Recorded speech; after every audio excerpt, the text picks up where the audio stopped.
Hi hello नमस्कार, स्वागत आहे तुमचं आपल्या यूट्यूब चॅनलमध्ये ज्याचं नाव आहे सफर जिंदगी का. तर चला तर आज आपण साबुदाण्याचे उपवासाचे पापड बनवणार आहोत आणि ते आपण साबुदाणे 2 वेळा शिजवून घेणार आहोत. तर अशी वेगळ्या पद्धतीचे आज आपण पापड बनवणार आहोत. तरी पापड बनवणं अगदी सोपं आहे आणि 10 ते 15 मिनिटात आपले हे पापड बनवून तयार होतात आणि तुम्ही ते अगदी 2ही वर्ष वापरले तरी ते खराबही होणार नाही आणि काळे पडणार नाही. अशा पद्धतीने आपण पापड बनवणार आहोत. तर इथे आपण 1 वाटी साबुदाणा घेतलेला आहे. साबुदाणा स्वच्छ धुवून आपण त्याच्यामध्ये उकळतं पाणी टाकलेलं आहे. उकळतं म्हणजे चांगला अगदी खळखळून उकळे आपण आणून घेतलेलं पाणी ते आपण त्याच्यामध्ये टाकलेलं आहे आणि ते पाणी आपण त्याच्यामध्ये टाकून रात्रभर आपण हे साबुदाणे हे बघा अशा पद्धतीने हे भिजवून घेतलेले आहे. हे केल्याने काय होतं की जे आपले पापड आहेत साबुदाण्याचे आणि ते दुप्पट तिप्पट फुलले जातात आणि एकदम खुसखुशीत असे आपले पापड तयार होतात. तर ही वेगळी पद्धत तुम्ही एकदा नक्की करून बघा. आपण प्रत्येक वेळी काय करतो की एकदा साबुदाणा भिजवतो, रात्रभर भिजवून ठेवतो आणि तो शिजवतो. तर यावेळेस तुम्ही गरम पाणी उकळतं गरम पाण्यामध्ये साबुदाणा भिजवून त्याच्यामध्ये रात्रभर तुम्ही ठेवून बघा. तुमचे पापड नक्कीच खुसखुशीत आणि डबल ट्रिपल फुलतील. तर त्यासाठी मी पाव किलो साबुदाण्यासाठी मी पाव किलोच बटाटे घेतले आहे. बटाटे आपल्याला इथे स्वच्छ धुवून आणि साळून घ्यायचे आहे आणि आपल्याला हे जाड किसणीने किसून घ्यायचे आहे. तर त्याच्या आधी आपण त्यांना साळून घेऊया. तर चला आपण त्याची सालं सगळी काढून घेतलेली आहे आणि आपण इथे जे आपल्या घरामध्ये जाडसर अशी किसणी असेल त्या किसणीने आपल्याला हे बटाटे आहेत तर त्याचा आपल्याला असं जाड किस्सा असा तयार करून घ्यायचा आहे. जास्त बारीक किसणीने जर तुम्ही हा किस केला तर तो पापड शिजताना जास्त शिजला जाईल आणि तो आपण त्याच्यामध्ये टाकला आहे की नाही ते फ्राय केल्यानंतर आपल्याला त्याच्यामध्ये दिसणार नाही. त्याच्यामुळे आपण हा थोडासा जाडसर असा किसून घेतलेला आहे. तर हे बघा इथे दोन्ही बटाटे मी किसून घेतलेले आहे आणि ती आपल्याला चांगली स्वच्छ 4 ते 5 पाण्याने धुवून घ्यायची आहे. म्हणजे त्याच्यामध्ये जो पण स्टार्च असेल तो निघून जाईल आणि त्याच्यामुळे आपले जे पापड आहे ते लाल किंवा काळे पडणार नाही. तर ही एक स्टेप तुम्ही नक्की करा.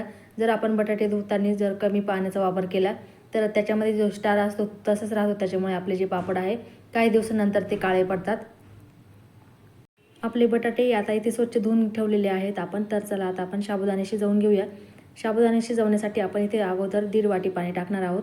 ज्या वाटीने आपण साबुदाणे घेतलेले होते त्याच वाटीने आपण अगोदर तिथे 1.5 वाटी पाणी टाकलेलं आहे आणि त्या पाण्याला आपण असे खळखळून अशी उकळी येऊन देणार आहोत. त्याच्यानंतर आपण त्याच्यामध्ये बाकीचं आपले जे पण आहे साहित्य ते आपण टाकणार आहोत. तर इथे आपण पाण्याला उकळी येऊन दिलेली आहे बघू शकता. तर त्याच्यातच आपण अंदाजाने मीठ टाकूया. म्हणजे स्वादानुसार आपल्याला मीठ टाकायचं आहे. शक्यतो मीठ इथे कमीच टाका कारण पापड वाळल्यानंतर कमी होतात आणि ते मिठाचं प्रमाण वाढलं जातं. तर थोडंसं कमी टाकल्याने मग मिठाचं प्रमाण आहे ते व्यवस्थित होतं वाळल्यानंतर. ते बघा पाण्याला पण अशी खळखळून अशी उकळी आलेली आहे. त्याच्यामध्ये आपण जो पण साबुदाणा भिजवून घेतलेला होता तर तो आपण साबुदाणा आधीच आपल्याला अर्धा शिजलेला आहे आणि त्याच्यानंतर आता आपण तो उकळत्या पाण्यात भिजवला होता आणि त्याच्यानंतर आता आपण परत तो एकदा डबल शिजवून घेणार आहोत. तर त्याच्यामुळे आपले साबुदाण्याचे जे पापड आहे ते अगदी खुसखुशीत होतात आणि जे आपले साबुदाणे आहेत ते जेव्हा आपण पापड तळतो तेव्हा असे मोत्यासारखे खूप असे स्पष्ट दिसून येतात आणि खूप सुंदर असे पापड खायला पण खुसखुशीत अशी लागतात. तर हे बघा आपण त्याच्यामध्ये शिजवून घेणार आहोत आणि तुम्ही बघू शकता थोडंसे इथे शिजत आलेले आहे. जर आपल्याला पाण्याची गरज वाटली तर आपण इथे नंतर परत हे बघा पाणी टाकून घेणार आहोत. तर इथे मी 1 वाटी परत पाणी टाकलेलं आहे. टोटल इथे आपण 1 वाटी साबुदाण्यासाठी 1.5 वाटी पाण्याचा इथे उपयोग केलेला आहे. तर आपण आणखी याला 2 ते 3 मिनटं मीडियम फ्लेमवरती असं शिजवून घेणार आहोत. जोपर्यंत आपला साबुदाणे आहे ते ट्रान्सपरंट होत नाही तर तोपर्यंत आपण याला शिजवून घेणार आहोत. आणि अगदी खायला खुसखुशीत अशी आपले बटाट्याचे पापड चांगले खूप छान होता. आणि जे आपले पापड जुने झाल्यानंतर ते काळे पडतात तर आपण तिथे आपले जे बटाटे असते ते आपण स्वच्छ न धुतल्यामुळे ते आपले काही दिवसानंतर काळे पडतात. तर बटाटे ते स्वच्छ धुवून घेतल्यानंतर आपले जे पापड आहेत ते असे वर्षभराच्या नंतरही ते सफेद असे व्हाईट दुधासारखे आपले तसेच राहतात काचेसारखे. तर तुम्ही ही स्टेप नक्की वापरा. 2-3 पाण्याऐवजी त्याला 6 ते 7 पाण्याने स्वच्छ अगदी धुवून घ्या आणि नंतर ते वापरा तुम्ही. तर हे बघा ते साबुदाणे आपले शिजत आले आहे. तर आपण त्याच्यात आणखी थोडंसं पाणी टाकून घेऊया. थोडंसं इथे ट्रान्सपरंट असं आपला साबुदाणा झालेला आहे आणि थोडंसं शिजल्यानंतर आपण त्याच्यामध्ये नंतर आपले जे बटाट्याचा किस आहे तो टाकणार आहोत. तर हे बघा आपले साबुदाणे इथे शिजलेले आहे आणि आपण त्याच्यामध्ये जो पण आपण बटाटे किसून घेतलेले होते तर ते आपण टाकून देऊया. आणि इथे आपल्याला बटाटे जास्त शिजवायचे नाही आहे. आपल्याला 70 ते 80% आपले बटाटे आहे ते किस आहे तो शिजवायचा आहे. जास्त जर शिजवला तर तो आपला साबुदाण्यामध्ये मिक्स होऊन जाईल आणि तो तळल्यानंतर दिसणार नाही आणि असं त्याच्यामुळे आपण इथे जाड किसणीने तो किसून घेतलेला आहे आणि आपल्याला इथे तो थोडा शिजवायचा आहे. पूर्णपणे आपल्याला त्याला शिजवायचं नाही. तर आपण याला आणखी 2 मिनटं इथे शिजवून घेऊया आणि वरून आपण थोडंसं त्याच्यामध्ये उकळतं पाणी टाकूया. तर ही बघा आणखी इथे मी 1 वाटी पाणी टाकलेलं आहे. टोटल आपल्या इथे 1 वाटी साबुदाण्याला आपल्याला इथे 3.5 वाट्या पाणी आपण इथे टाकलेलं आहे. तर आपल्या इथे बरोबर आपण हे अर्धा किलोच्या प्रमाणात आपले हे पापड होतात. पाव किलो मी साबुदाणे घेतलेले आहे आणि पाव किलो आपण इथे बटाट्याचा वापर केलेला आहे. तर आपले हे अर्धा किलोचे पापड इथे तयार करून होतात. तर आपल्या या पाव किलोमध्ये आपले 60 ते 70 80 पापड आपले तयार होतात. अगदी मीडियम आकाराचे, जास्त लहानही नाही आणि जास्त मोठेही नाही असे आपले पापड तयार होतात. तर इथे मी सुकलेली लाल मिरची टाकलेली आहे, चिली फ्लेक्स टाकलेले आहे. तुम्हाला जर इथे हिरवी मिरचीचा टाकायची असेल तर ती तुम्ही टाकू शकता किंवा जिरे जर तुम्हाला आवडत असतील तर तुम्ही ते टाकू शकता. जिरे टाकल्याने कधी कधी कलरही बदलतो आणि उपवासाला जर तुमच्या इकडे जिरे खात असतील तर तुम्ही जिरे नक्की टाका. तर हे बघा आपण इथे साबुदाणे आपले ट्रान्सपरंट असं शिजवून घेतलेलं आहे. तर आपलं हे मिश्रण आहे ते आपण असं थोडंसं थंड होऊन देऊया आणि नंतर ते आपण एका पेपरवरती आपण ते पापड आहे ते करायला घेऊया. तर हे बघा इथे आपलं मिश्रण थोडंसं थंड झालेलं आहे. त्याच्यानंतर मी खाली कॉटनचा बेडशीट आथरलेला आहे आणि त्याच्यावरती पॉलिथिन आथरलेलं आहे. त्याच्यावरती आपण हे कोमट केलेलं असं जे आपलं मिश्रण आहे बटाट्याचं आणि साबुदाण्याचं ते जास्त थोडंसं टाकून घेणार आहोत. जास्तही नाही आणि कमी नाही, अशी मिडियम आकाराचे आपल्याला इथे पापड करायचे आहे. हे पापड आपण तळल्यानंतर ते तुप्पट ते तिप्पट फुलतात, त्याच्यामुळे टाकतानाच आपल्याला मिडियम आकाराचे पापड इथे टाकायचे आहे. वाळल्यानंतर ते जरी लहान दिसतील तरी ते फ्राय केल्यानंतर त्याच्यापेक्षाही डबल ट्रिपल साईज आपली या पापडांची होते. इथे आपण साबुदाणा डबल इथे शिजवून घेतलेला आहे, त्याच्यामुळे आपले हे पापड अगदी खुसखुशीत आणि डबल ते ट्रिपल असे तळल्यानंतर फुलतात. तर हे बघा अशा प्रकारे आपण सगळे पापड इथे टाकून घेऊया. तुमच्या घरात जर ऊन येत नसेल तर तुम्ही पंख्याच्या हवेखाली 2 दिवस वाळवले तरी चालतील आणि ऊन येत असेल तर तुम्ही डायरेक्ट उन्हामध्ये ते सुकवले तरी चालतील. 1 ते 2 दिवस आपण हे असे कडकडीत उन्हात वाळवून घेणार आहोत. जास्त उन्हात वाळवल्यानंतर आपले पापड जे आहे असे कडक होतात आणि ते तुटत नाही. तर हे बघा इथे मी सगळे जे आपले पापड आहे ते अशा प्रकारे टाकून घेतलेले आहे. तर आता आपण त्यांना 1 ते 2 दिवस चांगलं कडकडीत असं उन्हात वाळवून घेऊया. वाळल्यानंतर हे पापड आपले अगदी सहज निघाले जातात आणि काचेसारखे आपले ट्रान्सपरंट असे आपले पापड तयार होतात आणि खायलाही खूप छान असे खुसखुशीत असे आपले पापड लागतात. बटाट्याचं किस पण तुम्ही बघू शकता आपल्या पापडांमध्ये स्पष्ट दिसत आहे. तरी बघा किती सुंदर असे आपले छान मिडियम आकाराचे आपण इथे पापड करून घेतलेले आहे.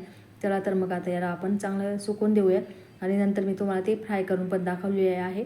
तर आपले पापड किती असे खुसखुशीत असे डबल ते ट्रिपल असे फुललेले आहे.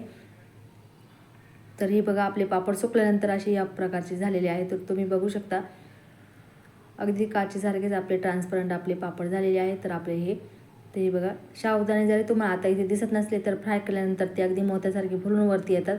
तर चला आपण त्यांना आता तळून घेऊया. तळण्यासाठी इथे आपल्याला कडकडीत तेलाचाच वापर करायचा आहे. आधी तेल जे आहे आपल्याला कडकडीत गरम करून घ्यायचं आहे. नंतर त्याच्यामध्ये आपल्याला पापड टाकून लगेच काढून घ्यायचं आहे. त्याच्यामुळे काय होतं आपला पापड अगदी खुसखुशीत होतो आणि लाल पडत नाही. तर हे बघा अशा प्रकारे आपण इथे आणखी काही पापड तळून घेऊया. ते बघा बटाट्याचा जो किसा आपण त्याच्यामध्ये टाकलेला होता तो जास्त शिजलेला नाही आणि म्हणजे व्यवस्थित असा शिजलेला आहे. त्याच्यामुळे तो अगदी पापड तळल्यानंतर अगदी तो आपल्याला स्पष्ट दिसून येतो आणि सुंदरही दिसायला सुंदर दिसतो आणि खायला ते अगदी आपले पापड जे आहे ते खुसखुशीत होतात. आपण 2 वेळा साबुदाणे शिजवल्यानंतर ते आपले साबुदाणे बघू शकता तुम्ही मोत्यासारखे असे खूप सुंदर अशी वरती आलेली आहे. तर तुम्ही ह्या प्रकारे जर पापड केलेले नसेल तर ह्या अशा पद्धतीने तुम्ही नक्की करून बघा आणि अजूनही तुम्ही आपल्या चॅनलला सबस्क्राईब नसेल केले तर नक्की करा आणि जर अगोदरच आपल्या चॅनलला सबस्क्राईब केलं असेल तर मनापासून धन्यवाद. तर हे बघा इथे आणखी काही पापड मी तळून घेतलेले आहे.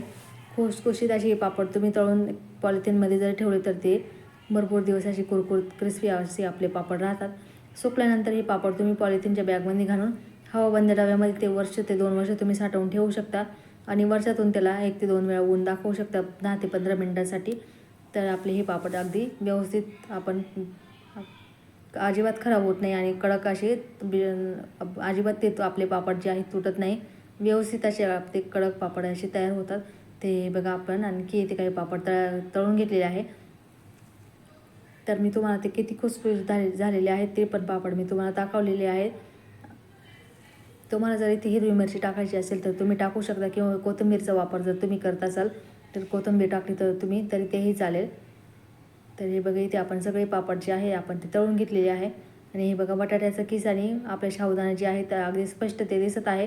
तळल्यानंतर आपले जे साबुदाणे आहे ते अगदी फुललेले आहे आणि बटाट्याचा किस आहे तो पण क्रिस्पी असा कुरकुरीत आपल्याला दिसत आहे. तर असे आपले पापड सुंदर असे तयार करून झालेले आहे. तर मी तुम्हाला ते फोडून पण दाखवते. क्रिस्पी खुसखुशीत असे आपले क्रिस्पी पापड तयार झालेले आहेत. तर तुम्ही बघू शकता आपला पापड तळायच्या अगोदर केवढा होता आणि तळल्यानंतर तो किती मोठा झालेला आहे. डबलपेक्षा ट्रिपल अशी आपल्या पापडाची साईज झालेली आहे. तर हे बघा तुम्ही बघू शकता. सुकल्यानंतर तो थोडासा छोटा दिसतो आणि वाळल्यानंतर ते तळल्यानंतर तो आणखी मोठा होतो. तर हे बघा मी तुम्हाला इथे तोडून पण दाखवते किती खुसखुशीत असे आपले हे पापड झालेले आहे. तर हे बघा अगदी खुसखुशीत असे क्रिस्पी आपले पापड तोंडात टाकताच विरघळणारे असे आपले हे पापड झालेले आहेत. तर चला हा होता आपला आजचा व्हिडिओ जर आवडला असेल तर आपल्या चॅनलला लाईक करा, शेअर करा आणि सबस्क्राईब करा. आणि चला भेटूया पुढच्या व्हिडिओमध्ये. तोपर्यंत bye bye, take care, Radhe Radhe.